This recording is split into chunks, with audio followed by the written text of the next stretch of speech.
Well, good morning, good afternoon, good evening, wherever you are in the world. We are so excited that you are here with us here on Co-working Live with Red Worldwide. And we have just been having a wonderful time.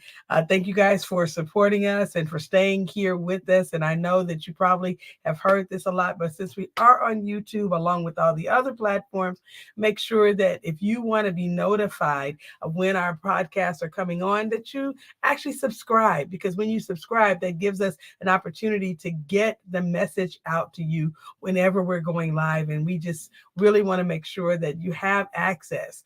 Some of people have been asking, okay, when are the new episodes going to actually show up in the queue? And so that's going to happen real soon. But I want to make sure that you are subscribing so that you know when we are doing a live podcast episode. And that way you can gain access to the newest information that we have. But today is our Smart Start Bootcamp, and we are excited about Smarter Start um, boot camp, because this is not just for people who are new in business or are starting a new business, but this is for people who actually are wanting to restart every day with the smartest start possible. And so, with that said, we have an episode today that we're going to jump out here with called Backwards Business Planning. And we are so excited about bringing this information to the forefront. We've been doing backwards business planning for over 20 years, and we've been teaching it for over 20 years. We've been working with our clients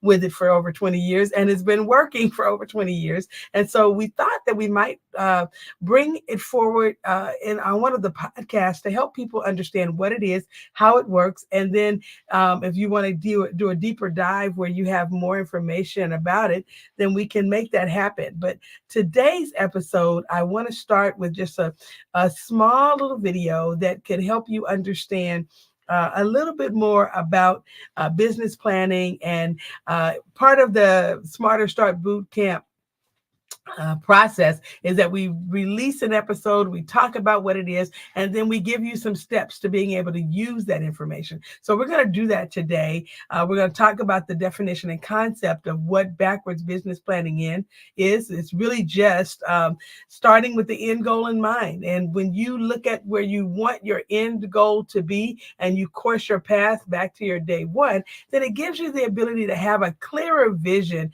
and some long-term goals. We really want to talk about how different it is from traditional planning methods, because a lot of people, when they talk about business plans, they have a purpose for the plan. In other words, the purpose is to get funding, or the purpose is to give context to what it is that the business is doing to maybe its stakeholders. But we have a different way of looking at a business plan. And so when we are looking at this from this standpoint, we want to really look at what are the benefits of backwards planning. Well, when you start with the end goal in mind, it ensures that you align with an ultimate business set of objectives. And that is really, really interesting, to be able to have these ultimate objectives that the business is actually forging towards. You're never going to arrive where you actually have the business at a place of where, okay, we're done. But, you're going to have some goals. And sometimes some of those goals might be, I want to sell this business, or I want to pass it down to my children,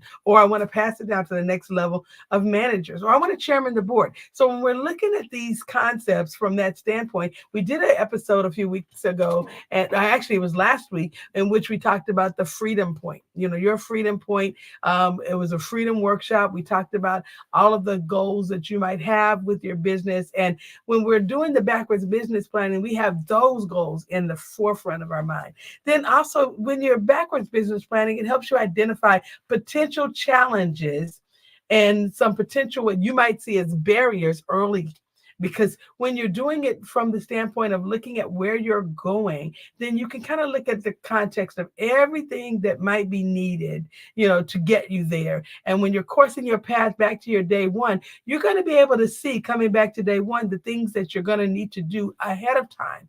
And then it does really create a more focused and strategic roadmap. It gives you the ability to use the plan itself as a navigational tool. It's like GPS for your business. And so I want to really give you the context of that, because I think it's really important for you as a business owner to have some real world examples and see how this could work. And so, Javon, can you cue up my video? I want to kind of go ahead and launch that out there so that people can really get the introduction of how this works, and then we can move on to the next. A strategic business plan is the foundation of a sustainable business. A strategic plan outlines your vision, mission, goals, and the steps needed to achieve them. It provides direction and helps align your resources and efforts. In this section, we will discuss the steps to create a strategic business plan, including conducting a SWOT analysis, setting SMART goals, and developing action plans. Understanding the difference between a business model and a business plan is crucial for strategic planning. A business model describes how your company creates, delivers, and captures value. It is a conceptual framework that explains how your business operates and makes money. In contrast, a business plan is a detailed document that outlines your business goals, strategies, and tactics. It includes financial projections, marketing plans, and operational plans. While the business model focuses on the what and how, the business plan focuses on the when and who. There are various types of business models that companies can adopt, each with its own advantages and challenges. Here are some of the most common types. The freemium model offers basic services for free while charging for premium features. Example, Spotify. The subscription model charges customers a recurring fee to access a product or service. Example, Netflix. The on-demand model provides immediate access to goods or services when requested. Example, Uber. The marketplace model connects buyers and sellers, earning revenue through commissions or fees. Example, eBay. The direct sales model sells products or services directly to consumers without intermediaries. Example, Avon. The franchise model expands a business by licensing the business model and brand to franchisees. Example, McDonald's. The advertising model offers free content or services while generating revenue through ads. Example, Facebook. Understanding these business models can help you choose the one that best fits your business and market needs. A living business plan is a dynamic document that evolves with your business. It takes into account not only your actual performance, but also your future goals. Unlike a static business plan, a living business plan is regularly reviewed and updated to reflect changes in the business environment, market conditions, and company performance. It serves as a roadmap that guides your strategic decisions and actions, ensuring that your business remains agile and responsive to changes. Financial planning and management are critical components of a strategic business plan. This involves creating and analyzing financial statements, budgeting, and forecasting. Understanding your financial health allows you to make informed decisions and ensure the long-term viability of your business. We will explore key financial statements such as the income statement, balance sheet, and cash flow statement, and their importance in financial planning.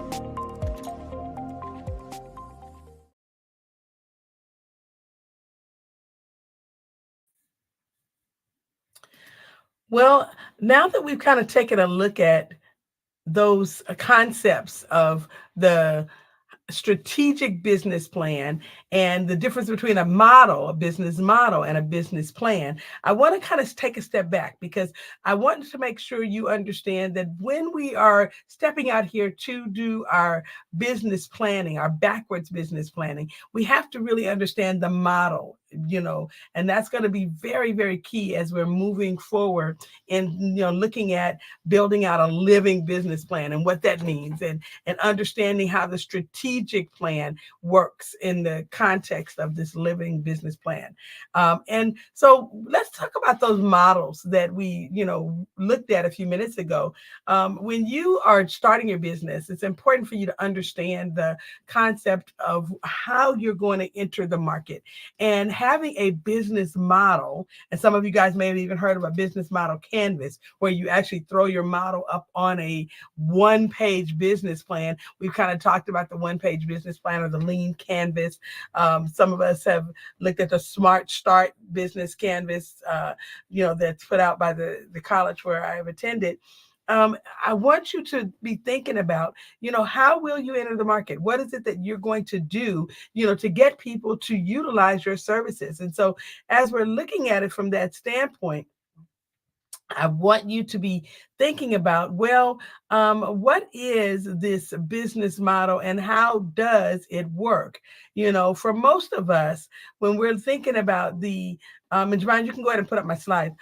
For most of us, when we're thinking about, what it is that we're doing, with our business, we don't necessarily think too much into the concept of the business plan itself, being a part of a bigger context, which is the business model. And so some of us, as we're thinking about how we'll enter, we need to probably pre-plan out our entrance into the market in a way that's going to make us more efficient at what we do, but also gain us more customers, and turn some of our customers into a sales team. And I've talked about that before. So let's kind of look at what this could look like. So, for us, what we did, we decided we would enter the market with a freemium model.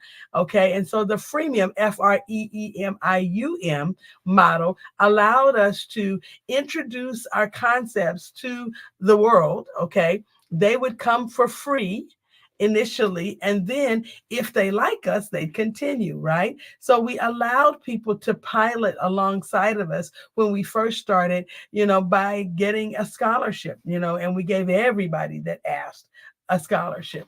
And when we did that, that gave us the opportunity to have access to people and give people, access to us and everything that we had to offer at that time. And so we had people who got free websites. We had people who came in and they were able to get free advisory sessions. And some of them were able to do even free business plans during that time. We had so much fun and getting people acclimated to what our ecosystem was about and how we offered our services. And then if they liked us, after 30 days, they got a chance to come in at a discount. And so the discount is that we were able to give them almost free, because it was for $11, just about $11 a month.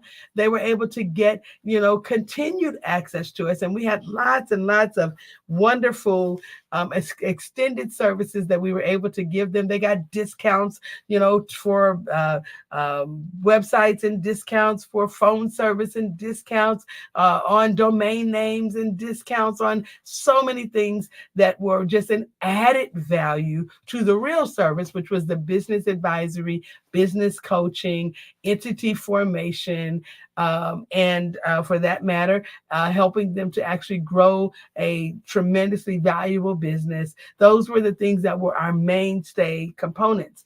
And as we continue to do that, we went into our next part of our model. And so, we productized our services. And so people could buy packages. So if they did come in as a member, they paid their $140 membership fee. And then we had packages of services that they could purchase at a discount. But we provided them with this productized service model because we believed that it would give us the opportunity to serve more people and to serve them better. And it did. People bought the packages. They bought the courses. They bought, all types of, branding packages, and it gave them the level of service that they needed to have for, they had a better bang for their buck, if I can say it that way, by purchasing these packages. And so instead of us selling our time, we began to sell the service offerings as a product. And that way it didn't matter how long it took us to provide the service, we had a set price. And so as you want to go back maybe and watch the video that I showed, you can see all the other models, but I'm just sharing a little bit about what we did to get started. We really were intentional about the model. And the model drove for us the ability for to create a strategic plan that made sense for where we were going. Javon, can you share my next slide, please? So in the backwards business planning process, there really are, some very key things that you got to be able to know to do. And the first thing is you got to understand that we're creating sustainable business plans. You don't want to have a business plan that is just specific to one purpose. Yes, I know that you might be trying to get an SBA loan, or you might be trying to, do something very specific to bring in stakeholders. You might be trying to bring in partners, and so the business plan itself might be geared toward that. However, if you do a sustainable business plan, what you can do is create portions of the plan that are for these specific reasons. So maybe you have an executive summary, a pitch, and forecasts that are specific to your funding component. And then you might add, a marketing plan or some other plans that, go along with the plan to help you, be in a position where you are constantly and continuously bringing forth, the life of the plan into your business. Now, what we do is we use, technology. We have three components of our backwards business planning. The first thing, of course, is having a sustainable business plan, and the process itself of making sure that we're able to see the end from the beginning, and of course our path back to day one. But that we call that setting and resetting business goals, when we're able to look at the goal, and then of course the path back to day one. At some point we may need to reset, because maybe as we're going, our trajectory may change, or some things might change in the market that has the business moving in a certain direction. And so for that reason, we might have to reset some of the business goals. Maybe they've expanded, our capacity expanded. And so since our capacity expanded, maybe that causes us to have to add some things, or, ameliorate, improve some things. Okay. So with that, in mind, we want to look at how do we create something for effectiveness? How do we make sure that efficacy is at the forefront? Because we don't want to be in a situation where we've created something that doesn't work, and then we're not able to really keep those things moving in the direction that we should. And so with that said, what we want to do is position ourselves, so that everything in the business is working at the level that it should. All right. So when we're setting and resetting the business goals, what does that look like? Well, let's talk about how we have to craft a compelling vision statement. What is this going to look like over time? How big? Okay. How many customers? How many products or services? What is our niche? Okay. What do we do well? And what will we always do, even though we might add things around it? What is our main component? And then we want to make sure that the vision statement guides the overall direction of the business. And so it's in a later session, we'll come back and we'll give you some examples of strong vision statements, and we will craft some vision statements together, maybe on one of our Friday sessions. But for today, we really want to just get that in the front of your mind, that you got to set an ultimate business goal. And then to define success, what does success really look like for your business? Okay. What are your key performance indicators? What are the, outcomes that you're trying to establish? And what are going to be some of your milestones? How do you know when you've gotten there? Okay. How do you align your success metrics with the vision? These are the things that we want to do, and we want to make sure they're done at this particular time. But how do we know that we really did it according to what it was that our vision was about. And then some long-term objectives, setting 5-year, 10-year, and 20-year goals.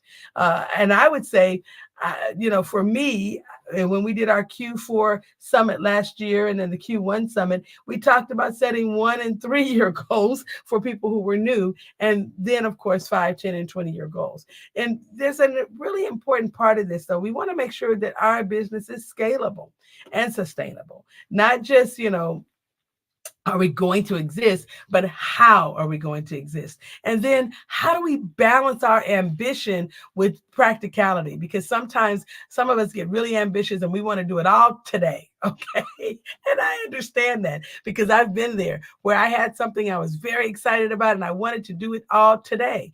But we've got to make sure that before we get to, just getting it done, that we're doing it in a practical way. Our paradigm needs to be proven and practical. And so when we are able to structure that from the very beginning, it really does help us, to make sure that we have a business that is sustainable. Now we want to also make sure that we can map our path to success because we can't navigate if we don't have a map. And so we need to reverse engineer, our milestones. How do we break down those long-term goals into actionable steps? I talk about that a lot because we want to approach, setting our mapping system, our GPS system for our business with creating small steps that will help us to get there and get there in a timely fashion. How do we create a timeline and set deadlines for that timeline?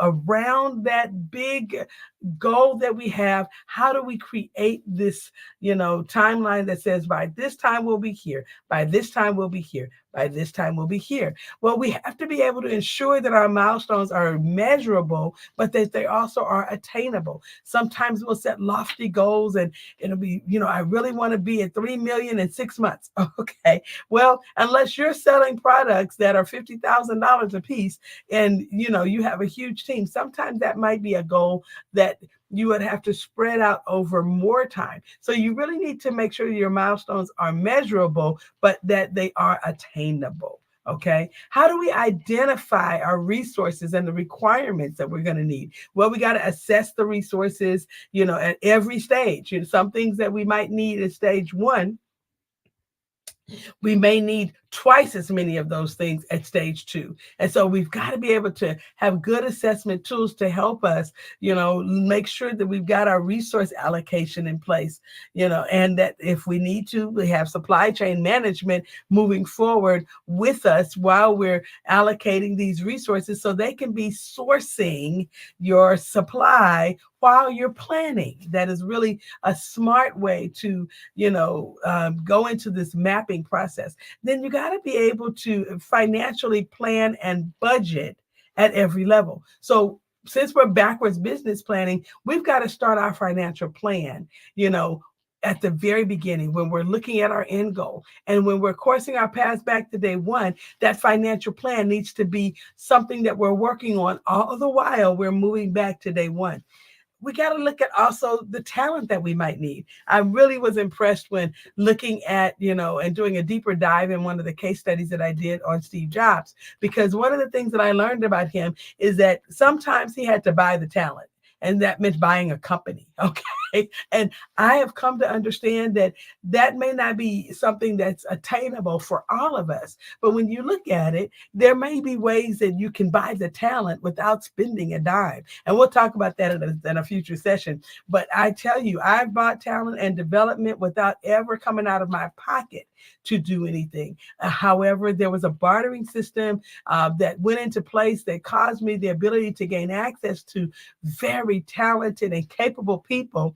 And by me pouring some of myself into them, they poured some of themselves into my company. And so with that said, these are things that you got to be thinking about. How do we, source talent? How do we source the talent and then develop the talent that we've sourced? How do we pour into people, the same level of, energy that we're pouring into the business at the same time? Then we got to also be looking at the threats and the risk and some contingency planning. In the video, I talked about doing a SWOT analysis looking at your strengths, your weaknesses, and opportunities and threats, and then anticipating potential roadblocks, developing a risk mitigation strategy, and being flexible and adaptable in your planning, that if, like I said before, you maybe you had this as the end goal, but there may be some things that are natural outgrowths that happen as you're moving forward that has you to reset that goal so that you are really moving forward in what it is that you want to do. And then, of course, lastly, we've got to be having a continuous improvement plan, and you got to execute. So how do you implement the plan? How do you turn your roadmap into actionable tasks? How do you assign responsibilities and make people accountable for the things that you've told them that you want to have done? The importance of strong leadership and communication is key. I wrote a whole book series, and I'm continuing in the series, but we finished 3 of 5 books that we've released since last year, called Power Stations, Power-Filled Conversations. The first one was that Impact, Engage, and Influence. And so as we are learning more about how we utilize words and communication and gestures and mannerisms, we've got to make sure that we are continuing to communicate as a company and that we flow together well, that our communication tactics and acumen are in tow so that we can make a better business, and to make it faster and more agile. It does really mean that we've got to be all on the same page, communicating with the same type of verbiage. Our culture needs to be the same. And so we need to have these monitoring progress check-ins, I call them, progress reviews. A lot of times people are reviewing the people. They're checking in on the people to see how well they're doing. But I'm saying we need to be checking in on the company. How well is the company doing? How are we meeting the metrics? How well are we serving the people that are serving us? What is it that we need to do to adjust our strategies so that we get better performance data?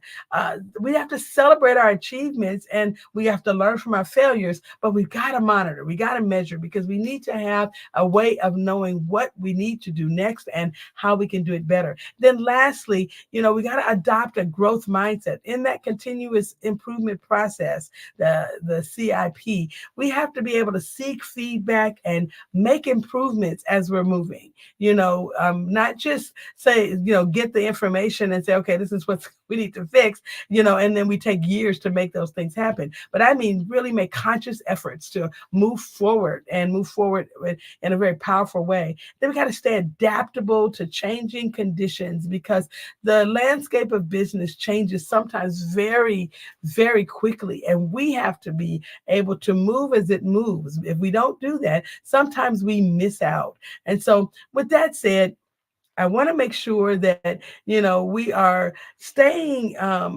above the curve, and we're not just moving with the curve, but staying above the curve so we can be moving faster than, the market, and anticipate what is happening in the market. We'll have efficiency and accuracy when we do it that way. And we will be able to create companies that are doing what we intended for them to do and making sure that we are having continuous business growth. Well, this has been Patience Rose with Co-working Live with Red Worldwide, and we are so excited that you did join with us today. We look forward to seeing you tomorrow, and we are going to continuing to have this deeper dive into the business models and business planning, because we want you to be able to do business better. We'll see you again next time.